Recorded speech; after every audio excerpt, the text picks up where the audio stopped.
power of 3. So these are the specific things. Let me share my screen for you guys. There you go. These are the specific things that I'm going to be covering in this day 2. Scaling time frame, so obviously going from the higher time frame down to the lower time frame, using the fair value gap to determine which time frame to use. That one's highlighted because I believe it's one of the most important ones. Then obviously the daily power of 3, and then session power of 3. So power of 3 consists of 3 different things. So power of 3 consists of accumulation, manipulation, and distribution. Let me take some notes for you guys. Accumulation, manipulation, distribution. Whoever came up with these words, those are some nice words. Accumulation, manipulation, distribution. There's 3 things. That's what power of 3 is. It's 3 things. What is accumulation? Accumulation is another word for consolidation. So this is accumulation. You can see price moving sideways right here, right? This is accumulation. Price is building up orders of bearish sellers and then bullish buyers. When it builds up these orders, there's highs and lows, and whenever these highs and lows are taken out, typically that's when price is manipulating, and it would run towards both sides of the market. So we just, after this huge accumulation in the weekly time frame, finally ran on the buy side. So at some point, we are probably going to reverse and take out these lows, especially these equal lows. Really nice liquidity. So accumulation, manipulation, and distribution are the 3 things that consist of power of 3. Now, accumulation, manipulation, and distribution don't just occur in one daily candle. They also occur in every session. That's because that's the way the market works. The market in every single session, let me scale back down to the 30-minute time frame just to show you guys. Every single session, like whether it be lower time frame or like 30-minute time frame, it aims to do the same exact thing. Let's see if I can put this away somewhere.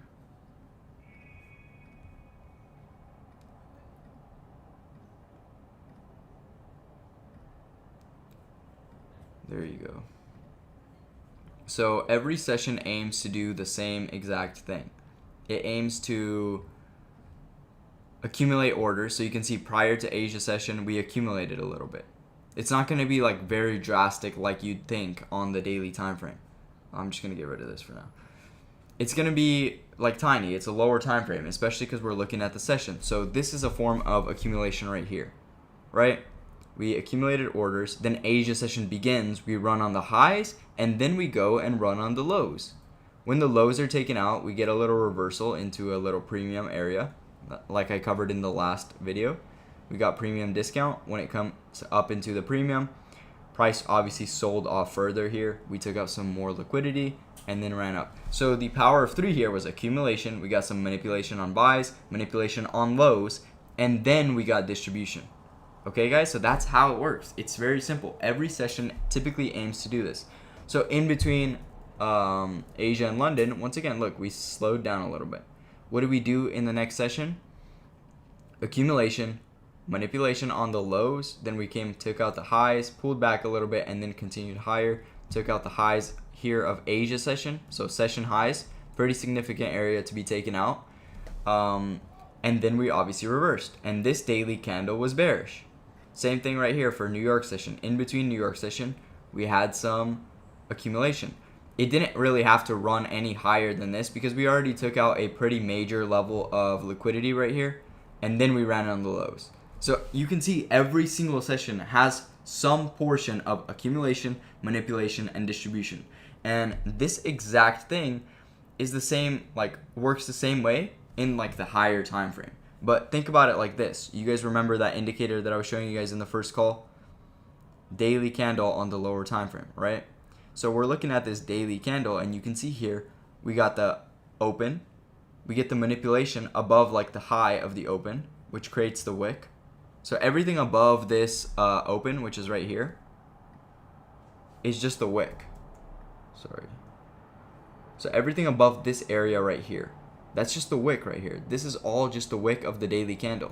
So it's aiming to manipulate above this area. And if you know that the daily candle is likely aiming for sell side, then you're trying to get in anywhere above the open of the daily candle. Another concept that is vastly used and known is called the, just gonna check in case people are telling me they can't hear me. Oh, okay, somebody's spamming my chat. I'm gonna ban them.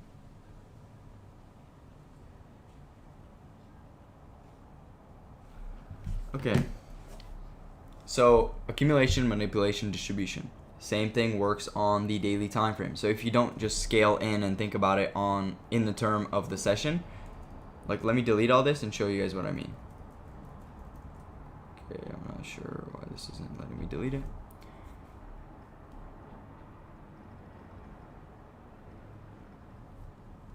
So if we zoom out and just think about it in terms of what the daily candle did, you can see that this entire area was accumulation. Like it didn't really leave the range. Like if you were on the lower time frames, this would have given you an entry, right? We have a Asia session expansion away from the bias. We got a 30-minute fair value gap. It closed below this fair value gap. This fair value gap turned into a bearish IFEG. And this bearish IFEG was used as a bearish confluence that pushed price to the lows, right? In terms of the lower time frame session, you could have caught a beautiful trade. But we're thinking of the accumulation, manipulation, distribution, power of 3 in terms of the daily candle. And on the daily candle, you can see this was really just another longer form of manipulation or accumulation. Then we got the manipulation, which took out the lows right here. These lows, ran on these lows. Then it took out the high, ran on the high, which is the manipulation, right? We got accumulation, manipulation, and the distribution happened in New York session. Boom. We expanded towards sell side. So is everyone following with that? That is how the power of 3 on the daily time frame works, and just what power of 3 is in general, which is accumulation, manipulation, distribution. Okay? Now, in order to figure out where the daily time frame is going, where this daily candle is going, you need to learn how to find the daily narrative. The daily narrative is quite simple. Like people are talking about daily bias and you're like, okay, how do we find daily bias? Daily bias in reality isn't as complicated as you think. It's in the name. If you're looking for the daily bias, does anyone know what time frame we are going to be looking for this on? Drop it in the comments, guys. If we're looking for the daily bias, what time frame are we going to be using? I can wait. The daily time frame. Boom, Tim. Thank you. We're going to be using the daily time frame. Okay? So if we're looking for a daily bias, we're going to go to the daily time frame and really figure this out.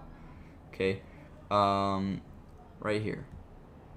We had a daily fair value gap. This was obviously a bullish fair value gap that would have technically projected price higher. But if we think about it in terms of like that same exact Asia session model that I use, if you guys saw the PDF, let me search it up for you guys.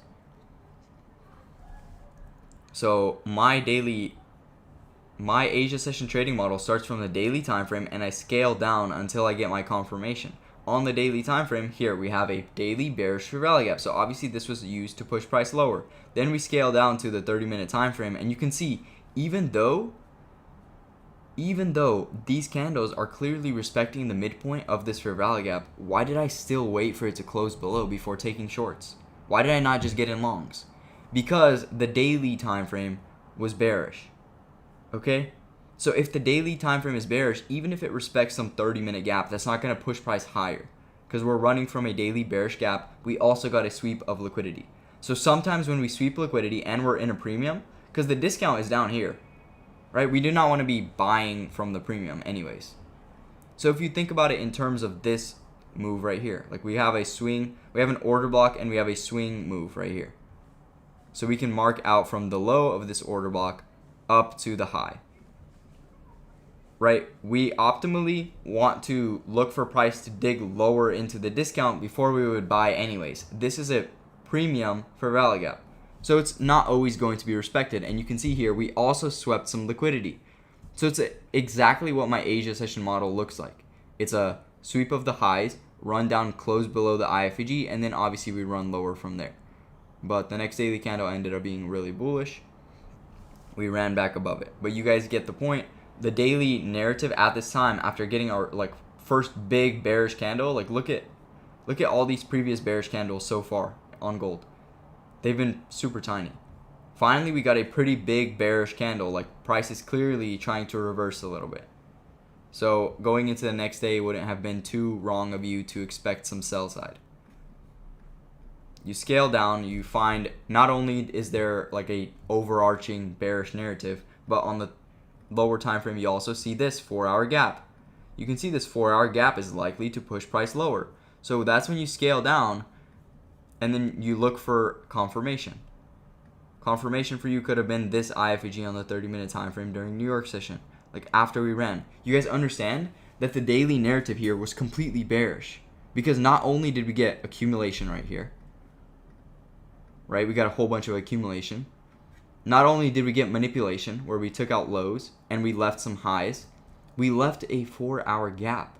Then when we came up and took out Asia session highs and came into this 4-hour gap, obviously price is going to run down from there. That's a bearish confluence. You want price now to close below this daily bullish gap if you're bearish. So if you were expecting price to close below this daily bullish gap, then obviously even though it respected it here, it's likely going to run down and close below it.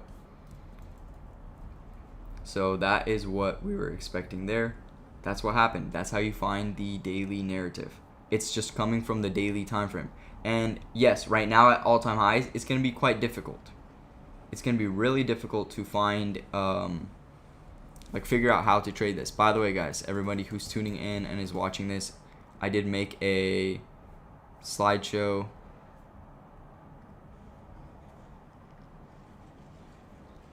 right here. Trading all-time highs. So if you want to get access to this PDF where I break down exactly how you would trade and kind of like a trade recap of everything that happened here, join the Telegram in the description. I'll be sending it out tonight. Okay, guys, so daily narrative. Sometimes it's much simpler. Like here, you get a daily bullish fair value gap. It taps into the daily bullish fair value gap right here. We can go into replay mode, come into this gap. You know that the daily narrative here is bullish. So what you do, you wait for Asia session to open up, the first session of the day, because you don't want to be trading pre-market. You can see we had a no wick candle right there. You guys know I love aiming for no wick candles. It took out this low. We tapped into the daily bullish fair value gap for the first time. We missed this fair value gap right here. You see that? We barely missed it right here. We have a liquidity to aim for. We just took out liquidity. We took out a no wick candle. I wouldn't even look for confirmation right here. If I'm going to be honest, I wouldn't even look for confirmation. I would just long from here. Boom, we got an IFEG now. We touched back into it, and we got a daily bullish candle. Do you guys understand how simple it literally is to trade? Like, if you can genuinely identify gaps on the daily time frame, find your daily narrative from those gaps, then go to the lower time frame and apply all the concepts that I taught to you guys in day one, you have a complete model that you can use.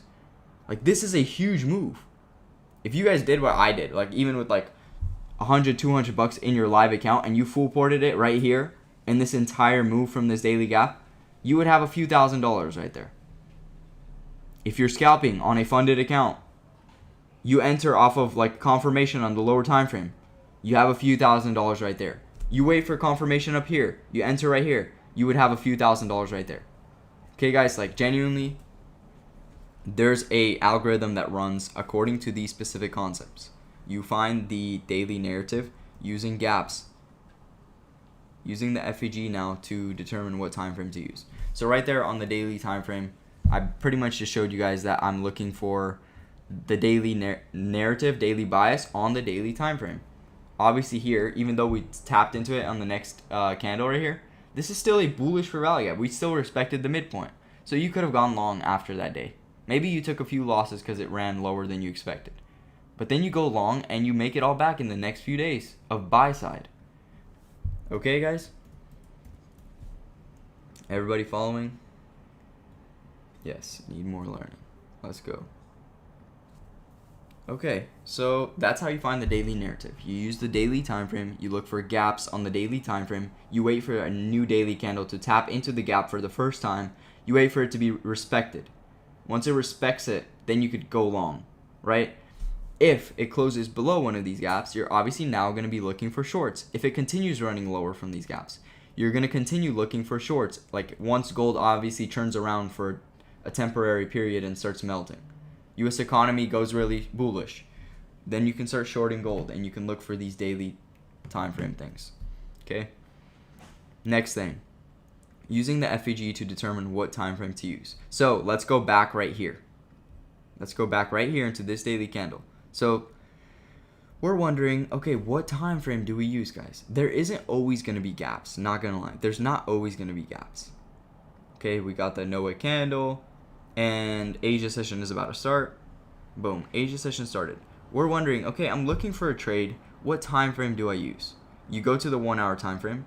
Is there a gap right here on the 1 hour time frame? Let's take a look at this. So clearly there's no gap on the 1 hour time frame right here. Let's see. I didn't mean to do that. Right here. Is there any gap on the 1 hour time frame right here? Like in current price action. There's a 1 hour gap up here, a bearish one. It used it to go down. But is there a gap that we can use to to invert, like to flip? Obviously, if we're using the 1 hour, we would have to wait for it to come all the way up here for it to flip that gap. So we scale down a 4 hour as well. Let's go to 4 hour. Is there any gaps on the 4 hour whatsoever? Tell me, guys. Is there any gaps on the 4 hour?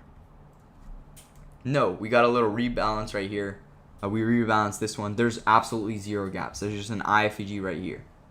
So if we want to see longs, we'd want to see it run all the way up above this area, which is even higher, right? That's not really relevant to us because we're looking for longs. We don't want to look at this bearish confluence.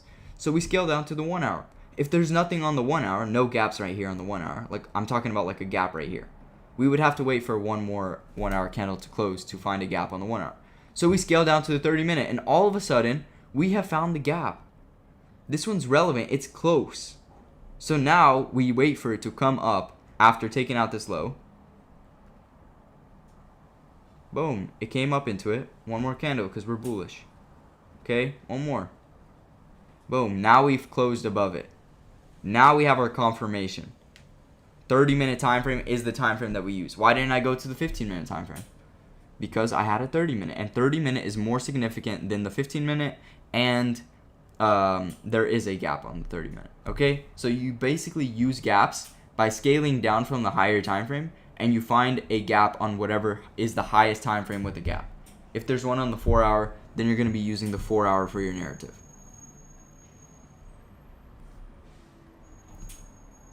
Something is making a weird noise in my room. Whatever. Okay, you guys are following with that? Let me show you guys another example. Scale back out to the daily time frame. We're hopping in a new daily candle. Let's look at this one, for example. Boom. Okay, we're looking for price to pull down into this bullish gap so that it can go higher. So we start scaling down. We wait for the new day to open, first of all. 30-minute time frame. Whoopsies.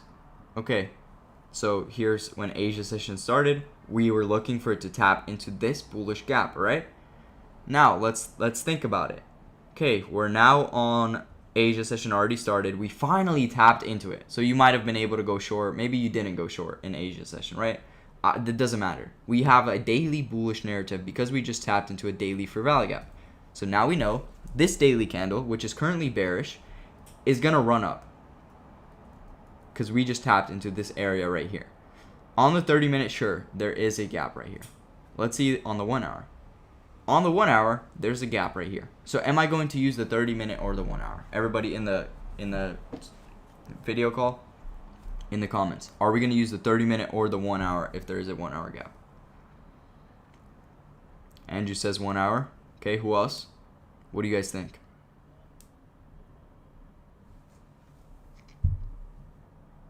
One hour. Okay, we are going to be using the 1 hour. Why? Because 1 hour is more significant. The 30-minute candle can run up here, close, and we're like, oh, we're going to run down. But then the next 30-minute candle opens, it runs up, and all of a sudden the 1 hour candle closed up here. So the 30-minute candle would have been deceiving you. The 1 hour candle would have told you the true narrative. Okay? Now, we scale down or scale up to the 4 hour and check if there's 4 hour gaps. So if there is a 4 hour gap, it's up here. So until it gets there, we can still just use our 1 hour gap, which is slightly lower right here.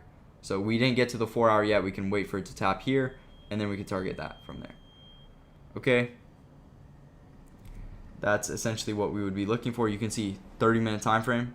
We close inside of it. This would be like tricking you. We also got a 30-minute gap right here. You might have been able to just use a new gap after this fill. You might have been able to hop in and just expect it to run up and close above the gap. Now we closed above the 30-minute, but we have yet to close above the 1 hour. So let's see what happens. Do we get a bearish candle right here?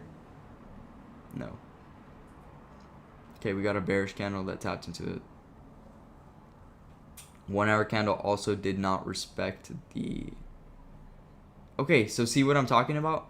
On the 30-minute time frame, technically, let me delete all of these lines so it's clear for you guys. So we're running from the daily bullish for rally gap, and right here you can see on the 30-minute time frame we already closed above the 30-minute gap. But on the 1 hour we have yet to close above it. So the 1 hour can totally start running back down. It can totally do that. Obviously it's going to run up because the true narrative is bullish. And you would have been tricked right there because you would have tried to take longs off the 30-minute. You would have caught a little stray. If you were scalping, that might have caused you to take a loss. Obviously the overall narrative is still bullish. You probably would have still been able to catch a beautiful trade from the 30-minute. But finally we closed above the 1 hour. Right? That's the most significant time. I'm just talking about sometimes people use the 30-minute. And then 1 hour doesn't actually close above, and it will actually run down. Like, I've seen it happen to myself before. That's why I'm telling you guys to be careful for this. You have to make sure you're always using the most significant time frame with a gap. Otherwise, it will literally turn around on you and cause you to take some losses. There you go. We tapped in on the 1 hour, dug a little deeper because of the 4 hour. Remember, there was a 4 hour gap right there as well. So on the 1 hour, it closed above, but on the 4 hour, it didn't. Right? So we totally got some sell side right there. We're still staying above the gap on the 1 hour, and we obviously would run higher for the day. There you go. We're already inside of the next day. But you guys get it, right? We got a 30-minute gap. We waited for it to close above the 1 hour. Then we finally wait for it to close. Now guys, in the next day, we're not going to use 30-minute or the 1 hour. We're going to wait for it to close above the 4 hour for the overall narrative. Because look, it didn't close above the 4 hour, melted. A big bearish candle melted. Finally, we closed above it, but that was like CPI or something. Bang. Okay, so using the for rally gap to determine what time frame to use. You essentially scale down to the highest time frame with a gap. Scaling time frames, what that means is just starting from the highest time frame. Make sure you know what's going on the 3-month time frame.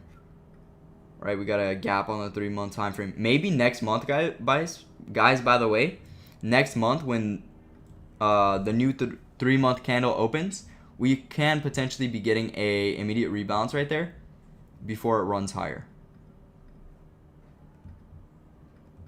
So we might be able to catch a beautiful 3-month immediate rebalance. If we get some sell side from the next month, then that would be a really nice area to go long from. I'll be looking forward to that. So keep an eye on the 3-month time frame. Even the 3-month is super significant. I think there's a 6-month time frame as well, and because we're pretty much at the end of the year, I missed my opportunity to trade the 6-month time frame. But I think that's too much. Keep an eye on the 3-month time frame. It's more relevant. It's the quarters, right? There's 4 quarters of the year. There's pretty significant 3-month gaps. It hasn't tapped into any of these 3-month gaps in a long time, right? We tapped into one right here, and from there, look at this fat move. But think about it. Next time we tap into a 3-month time frame for rally gap, that's going to be significant. Like, we're going to get a huge move from that. So keep an eye on that.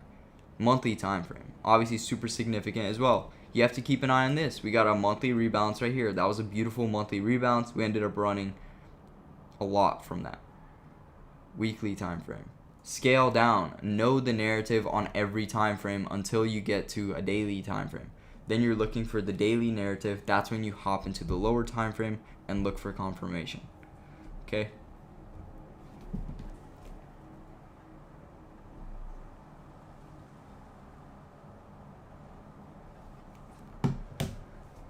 Next,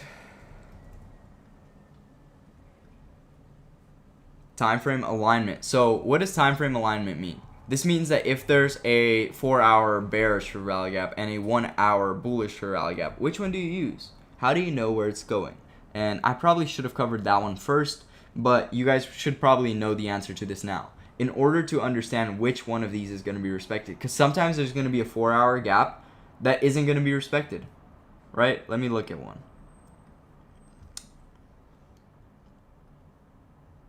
Like this one, for example, exactly what we were looking at. Why did this one get disrespected? Somebody tell me. Why did this one get disrespected? Because we had a daily bullish fair value gap that we were running from. Somewhere here, there was a daily bullish fair value gap. We dug into the daily bullish fair value gap, and we're obviously going to run up in the next few days because we just tapped into a pretty significant daily time frame confluence. So that's why even though we have a bearish 4-hour gap here, even though it respected it, we're still going to run up, close above it, and then go higher. Okay? So obviously that was a little tricky range that probably wouldn't have given you opportunity to enter because clearly it was respecting all these 4-hour candles. And then finally news hit on Friday and we ran up like crazy. This was CPI, I believe. Friday 05. No, this was NFP.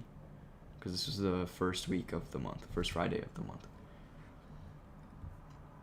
Time frame alignment. Make sure that you're using the highest time frame narrative to figure that out. If there's a 30-minute bearish and a 1-hour bullish, you're going to obviously look for the confluence that's supporting the narrative.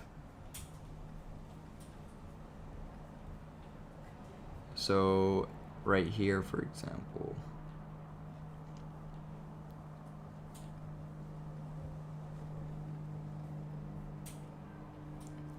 so there's a bearish gap right here inside of a bearish 4-hour, and there's a bullish gap right here that's after it ran from the daily. So which one are you going to use? Are you going to use the one that's supported by the 4-hour time frame, or are you going to use the one that's supported by the daily time frame narrative? 4-hour or daily narrative. Daily is going to be more significant and it's going to run up in the next few days. 4-hour might run down with one 4-hour candle. Like here we got London open, which is a new 4-hour candle. We ran down from the 4-hour. But then we ran back up from the 30-minute gap. Why? Because we're bullish. Right, guys? So make sure that's what you're doing. When you're aligning your time frames, you're using the highest time frame narrative. Purpose of each time frame. So the daily time frame, the weekly time frame, the 3-month time frame, monthly time frame, those are all used for narrative. Okay? Lower time frames like 1 hour, 30-minute, 15-minute, 5-minute, 1 minute. I even use the 1 minute, guys. You think that I'm a swing trader and I always stick to my higher time frames? I use the 1 minute for almost every trade. The purpose of each time frame, right? The higher time frames are for your narrative. The lower time frames are for your confirmation, and like even lower from 15-minute and under to 5-minute, 1 minute. Those are used for precision. Okay? So let's write that down. Let's cook this up real quick. 1 day, 1 week, 1 month. Time frames are all used for narrative. 30-minute, 1 hour, 4-hour, used for confirmation. And then 15-minute, 5-minute, 1 minute, even 3-minute. If you like using the 3-minute, this is used for precision, making sure that if you're scalping, you get the most precise entry possible. Okay? You take a screenshot of that. That is the purpose of each time frame. Session power of 3. So we did cover that already, but essentially the same power of 3 that we would be looking for on the daily time frame, where we get a accumulation, manipulation, distribution. We would be looking for that inside of each session. So here, Asia session manipulated into the daily gap. You can take a look at what happened prior to Asia session. Okay, we got a no wick candle.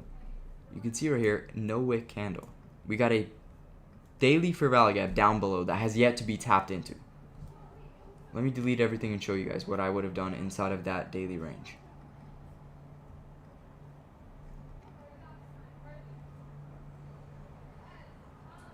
This one, right? Boom.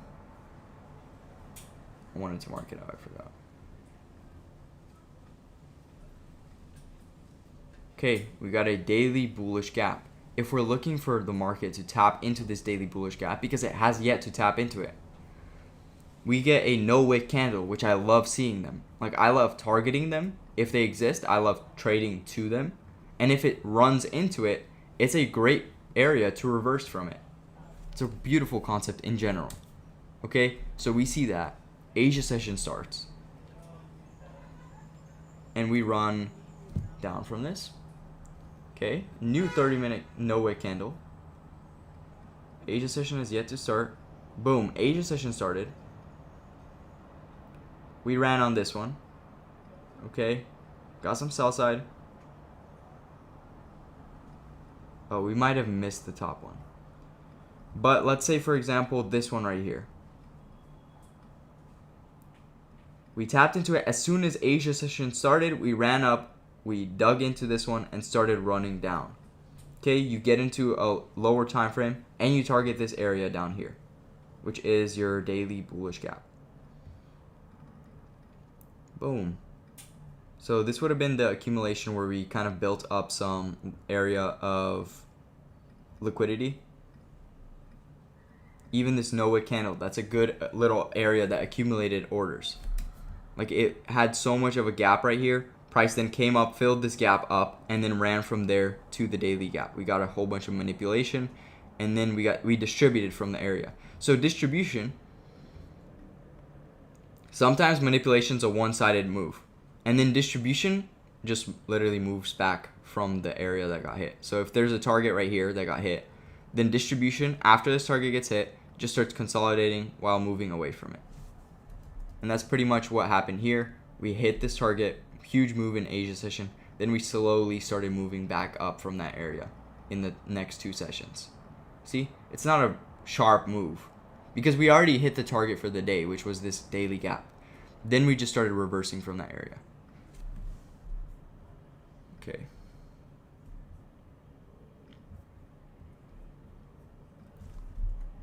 Session power of 3.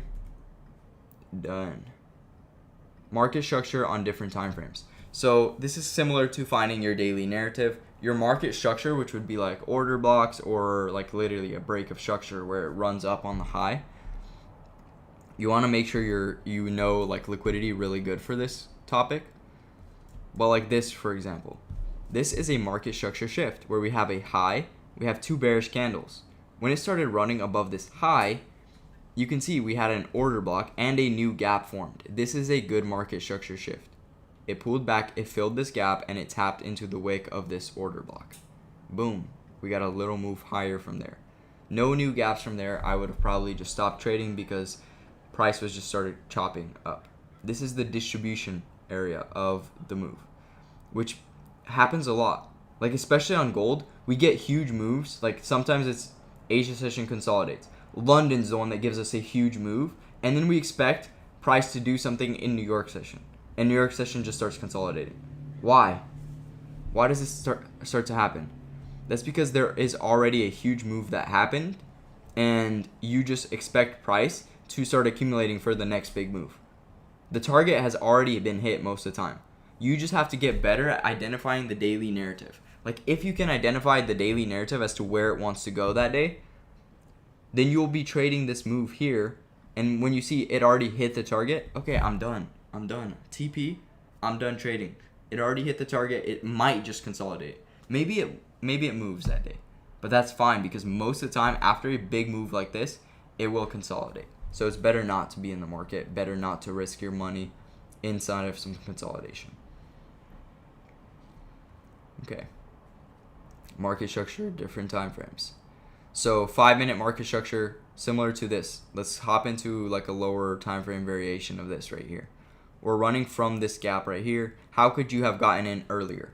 If you're expecting that to happen, you got these bearish candles, you tapped into it again. How would you have been able to execute on the lower time frame? So notice how I used order blocks and a gap to get into my entry right there. Scale down to the 1-minute time frame. Wait for it to tap in. Boom, it taps into the daily time frame. You just look for the gaps. You look for order blocks. Okay, right here we have 2 bearish candles after a bullish candle. Once it takes out the high of these bearish candles, we would have a new order block, right? Boom, we took that out. Did we get a new gap? We also got a new gap. We got a new gap right here, and we have a gap down here. Now, maybe it didn't tap into this lower gap, but you're afraid that price might just run without you. So you hop in right here. You put your stop loss at the daily gap, and you swing trade it. Boom. Beautiful little execution that you would have been able to hop in from the 1 minute time frame. This is how you use the 1 minute time frame. Super precise. Like, you don't have to do a huge stop loss that factors in for the daily gap. You hop in, put your stop loss below the low, put your stop loss at the daily gap or below the fair value gaps, and then if it takes you out, you just re-enter at new confirmation. That's all you're looking for. That's how you can also utilize market structure on the lower time frames. Okay? And then on the daily time frame, market structure just comes from the narrative. You're looking for gaps and whether the gaps are respected or disrespected. So right here, for example, we got a bearish gap on the daily time frame. We respected it. So at the time that we respected this the first time, we were still bearish, and you can see we ran down 1, 2, 3, 4. But then we dug into it and started consolidating inside of it. We didn't just close and then run down from it. Typically when price runs into a gap like this, you want to see a sharp reversal. But if it starts consolidating in it, then most of the time it runs higher. And then we finally ran higher here. So you can see the market structure just shifted into a buy side structure. Not only that, we also had a bullish gap right here that you could have used. Filled that John up completely. Beautiful little fill of this daily gap, and then we started running up. We closed above, and what did we do? We tapped right back into this IFG. Beautiful. Okay, that's how you identify structure on the daily time frame using gaps. Just basically paying attention to how it closes above those gaps.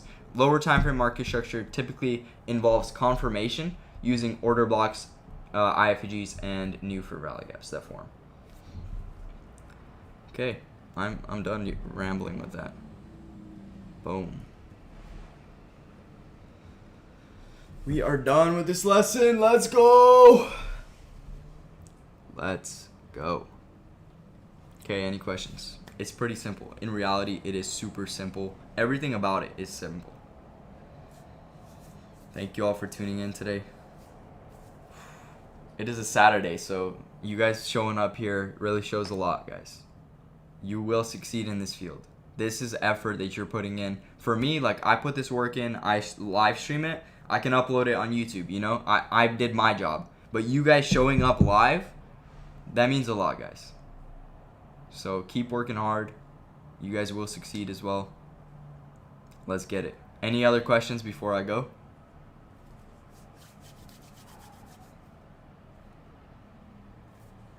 I'm always happy with everything you do. Thank you again. No, thank you. You always drop some beautiful comments, and I really appreciate it. I love being an influence on a lot of people.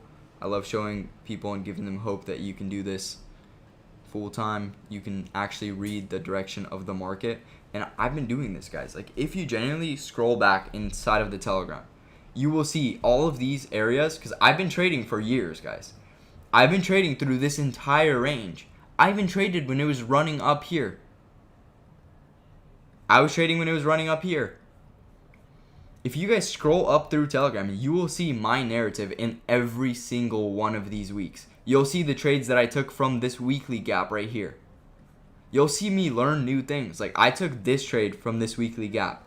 I took a trade from this monthly rebalance. Like, this wick right here was a rebalance on the monthly. I took all of these trades. Even inside of this consolidation, I mentioned the trades that I was looking for on the daily time frame. Scroll up through Telegram and you'll see everything. I'm telling you guys, like, there's so much that you can learn, and I'm not just showing you guys right now looking at price previously. I've traded through all of these ranges. Trust, I've been following you. Legacy Futures came up since. Oh, since Legacy Futures. Nice, bro. I'm glad to have a platform where I can get a lot of new people coming in from Mamba, showing them that there's other styles of trading. Like, honestly, ICT and gaps and, like, this made way more sense to me than, like, trend lines or breakouts, support, resistance. So that's why I stuck with this, that I actually mastered it and I took the time to learn all this. It's less stressful, 100%. Alright guys, well, I'll catch you guys in the next call then. Breakout trading is very tricky. Yes, it is. Especially when you know about liquidity. Ever since I learned about liquidity, I was like, damn, this is how the market works. Not breakouts, not trying to hop in after it sweeps the high. Now I wait for a little pullback, tap into an IFEG, and that's when market actually runs higher. Alright guys, well, thank you all again. I'll see you guys in the next call.